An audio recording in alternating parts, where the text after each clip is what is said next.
Hey guys, Angry Cat Gaming here, and today we'll be recapping somebody talking about the episode about loafing. You guys might not know this, but I'm a big fan of this show. So for now, enjoy. Dark Lori Babada, a cute little girl, makes an appearance. The battle with Mohanson and Easter makes Luophone rise to fame. In the eyes of the major forces on the Earth, Luophone has become a superpower second only to Hong and Thunder God. With the end of the treasure hunting, the tension among the major forces has eased up. Many planet-level If experts you choose to guys make are their way back. looking for what this However, show is Luofeng's named, intuition tells him that there might be more you Muya can crystals just in the type depths of in the Misty Island. Luofeng, that is Therefore, Luophone dives into the Luo, deeper underground not of the a Misty Island with the help LOU. of the drilling cone. Feng Accompanied by the roar of the spells cone, Luophone is diving rapidly to the depth of 9 FENG, kilometers toward and then you 12,000 can meters. put in like Finally, playlist and Luophone you comes to a play place the as whole deep as season. 15,000 meters. That's if This you is a want. dark and humid cave You'll with eerie see caves around it. when it stops at Luophone uses his 50 mind to examine something, the surrounding environment in search of the missing it Muya will go to crystals. season 2. Suddenly, It won't Luophone say feels it, a pain but in the soles of his feet, as if he has been pierced by some sharp weapon. The cold, tingling sensation startles him. Luofeng's first reaction is that something hidden under the ground attacks him secretly. The SS-class combat boots and a Black God suit he is wearing still fails to defend the attack, which can be seen that it is a very powerful attack means that could hurt his body. With a serious look, Luofeng pays keen attention to everything around him. However, to Luofeng's surprise, he finally finds that what pierced his SS-class combat boots and Black God suit and left a shallow wound on his soul is just an inconspicuous metal fragment. Luofeng picks up this piece carefully. It is a dark red piece with an ordinary appearance and a shiny metallic surface. But holding it in his hand, Luofeng finds that the weight of the piece is much heavier than he thought. He looks at this piece unbelievably. Could this inconspicuous piece break his SS-class combat boots? To verify the attack power of the piece, Luofeng uses his mental power to stimulate the fragment. In Luofeng's surprised eyes, the metal fragment cut the top armor SS boots of the Earth into pieces. Luofeng gasps. This metal fragment is amazing. Its force will be far more tremendous than Soaring Shuttle as weapon. A bold idea is growing in Luofeng's heart. He wants to test the limit of this weapon to see if it can break the Defense Myth Black God suit. Luofeng, trying hard to keep his cool, removes the Black God suit and suspends it in the air. As his mental force takes effect, the dark red metal piece, just like a streamer of light, hits the Black God suit.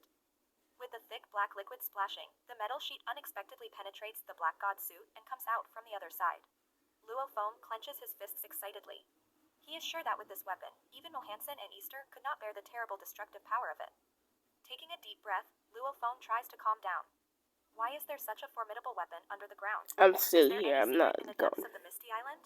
Thinking of this possibility, Luofeng begins his search again. Suddenly, Luofeng's attention is drawn to the unusual shape of a rock. It is a huge, thick rock block, the top of which is invisible.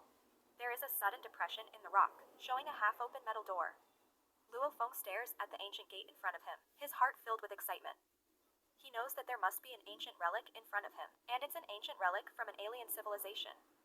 Luofeng enters the metal gate alertly, only to find that inside of it is the interior of a spaceship. Covered with many inches of dust, it has a long history, but the metal material shows no sign of aging. Luofeng is flying slowly inside the spaceship with his feet on the soaring shuttle. The civilization in front of him may contain unimaginable opportunities, but the danger inside cannot be underestimated. While Luofeng is flying, he is refreshed by a familiar smell of rice, which is the taste of Muya crystals. Luofeng put on a burst of speed and zooms toward the direction where the taste comes from. Passing through an internal hatch, Luofeng finds a room similar to a storage room, which is densely displayed with Muya crystals. At the sight of so many Muya crystals, Luofeng is stunned for a while before coming back to his senses. He still feels that the scene before him is somewhat dreamy. Luofeng could clearly hear the pounding heartbeat, just like a heavy hammer. He quickly collects the Muya crystals in front of him and put all these treasures into his backpack.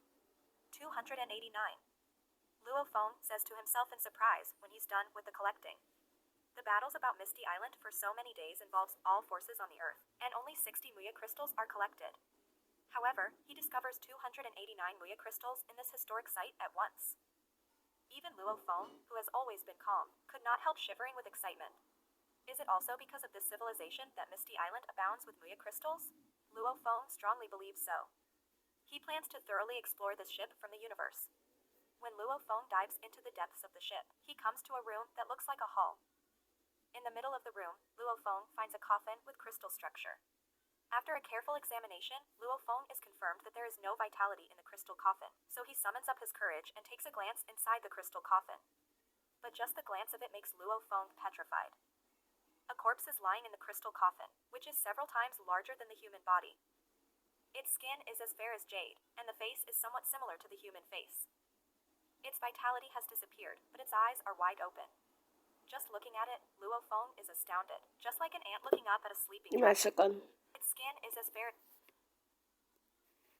So he summons up his courage, and its skin is fair as jade, and the face is the sense of pressure immobilizes Luo Feng for a short time. A moment later, Luo Feng escapes from the extreme sense of oppression. He breathes heavily. This suffocating pressure makes him sweat all over. Luo Feng, you're finally here. The sudden sound in the empty room almost scares Luo Feng to death. He takes out the throwing knife, his sharp eyes following the direction of the figure. A little girl? The person who appears in front of him is beyond his It's a girl in armor. The on her mouth. The girl's eyes are blue as the sea. Luo Feng has never seen a girl with such pure eyes, devoid of trace of impurities. I have been waiting for you for 50,000 years. The girl strokes her blue ponytail with her slender right hand, knowing that Luo Feng is totally confused. The girl raises her snow-white chin and proudly introduces herself. My name is Babata. You can call me Devil Babata. The silver bell-like sweet voice is tinged with a funny tone. Words can't express how shocked and confused Luo Feng is now. He wonders why the girl named Babata in front of him knows his name, and is even more shocked that she's been waiting for him for 50,000 years. Has this spaceship been sleeping under the earth for 50,000 years? The body in the coffin just now has died for 50,000 years? Well, guys, I want to say that I'm gonna skip this ad. That was absolute.